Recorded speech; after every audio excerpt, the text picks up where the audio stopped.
Temple obviously is playing extremely well right now with their third win in conference. Like a lot of teams, was inconsistent in the non-conference, but that was a team that has beaten Villanova, Rutgers, who just beat the number one team in the country, VCU, won at East Carolina, beat Cincinnati.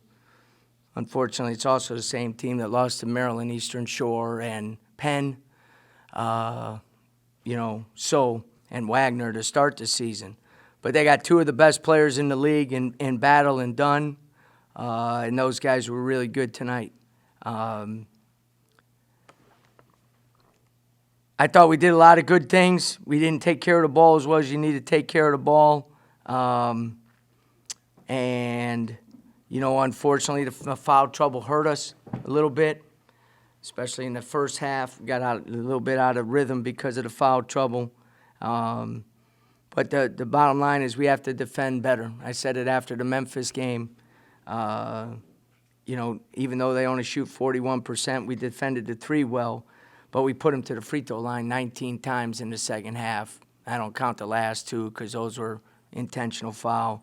You got to guard the ball better without fouling, and it's just something that we need to get better at because it's an Achilles heel for us right now. Just one-on-one, guard the ball, be in the proper position off the ball, know who you're guarding off the ball, and then, again, if you don't guard the ball, you put teams to the free throw line like they were able to do in the second half. They shot, I think, 22 free throws in the second half. And then you also at times give up offensive rebounds, and when you got to rotate and help. So we got beat on the boards by 3 again tonight. So it's an area that we need to improve in. At the same time,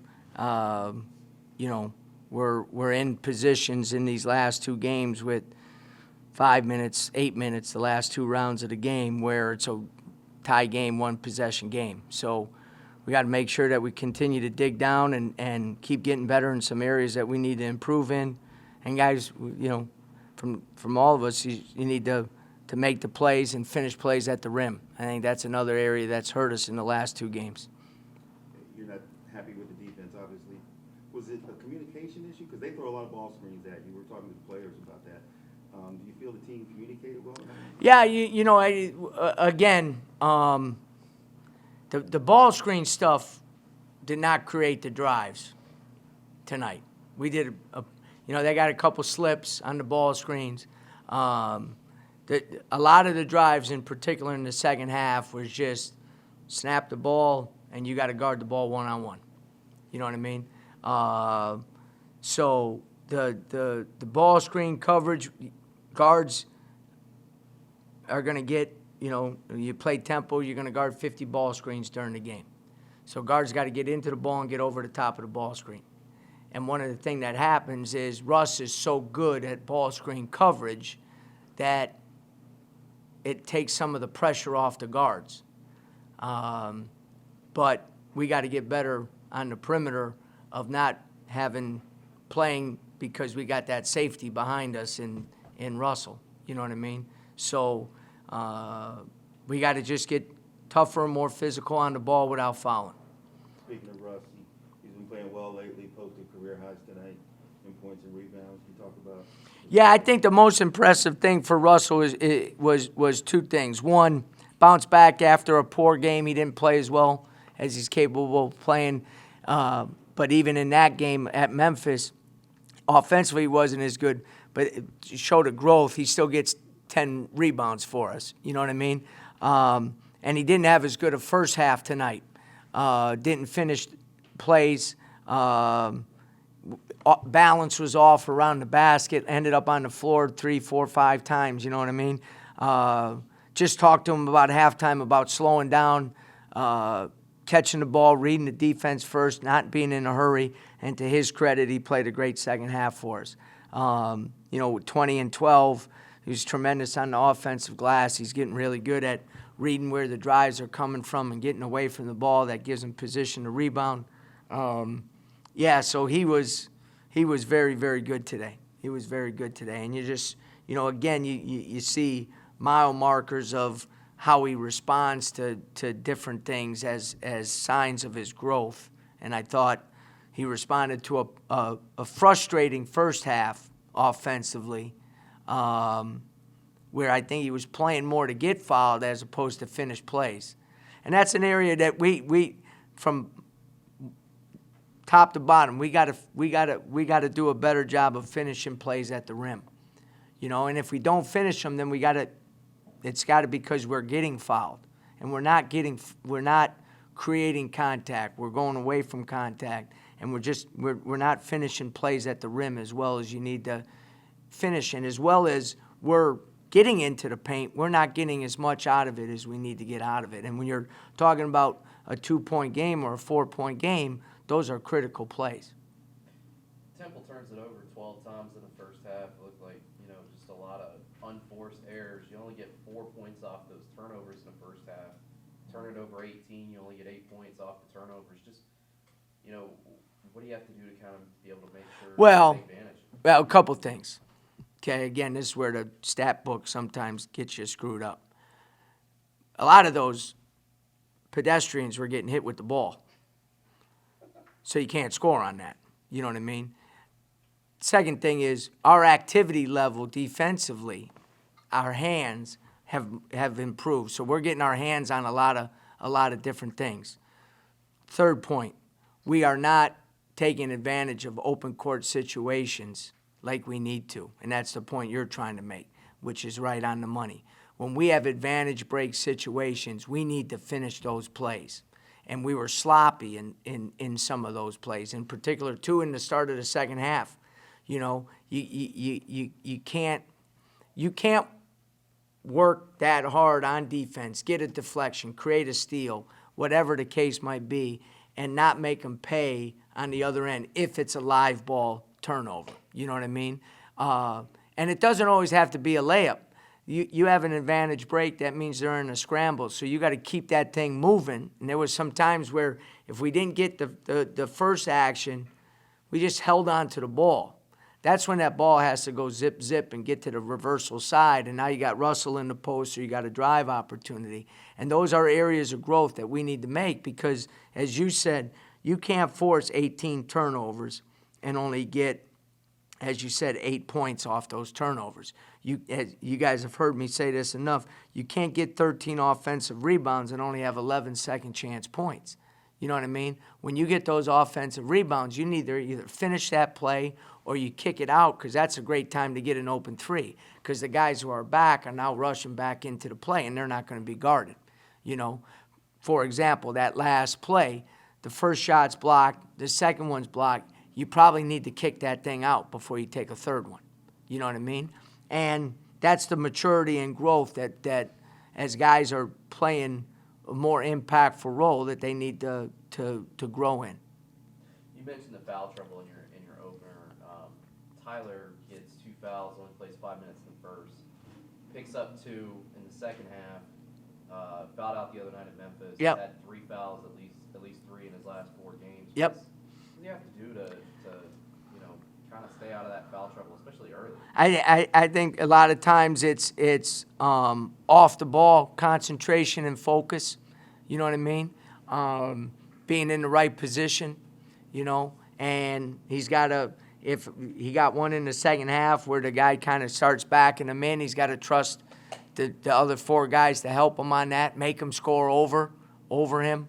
So I think those are he's not getting a lot on the ball, you know what I mean, in terms of fouls on the ball. It's usually off the ball where, human nature, the further you are away from the ball, the more you relax. The problem is that's bad defense. Good defensive teams, the further you are away from the ball, the more active you are because you got to do a lot of different things there. And so that's different for him. That's different, to be honest with you. So defensively, it's an entire new mentality.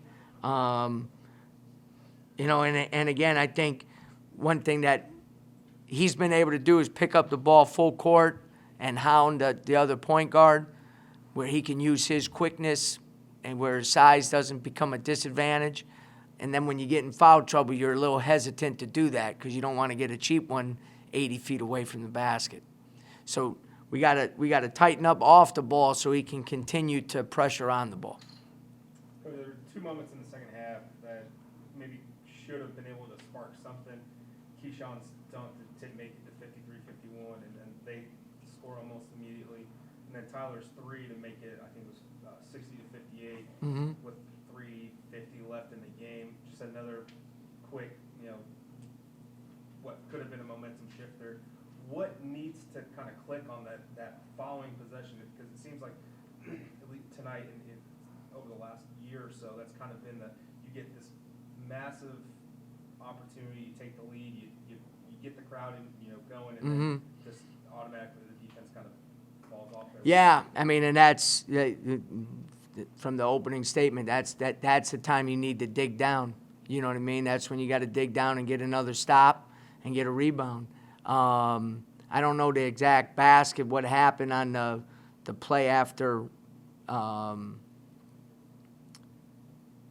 Keyshawn's basket.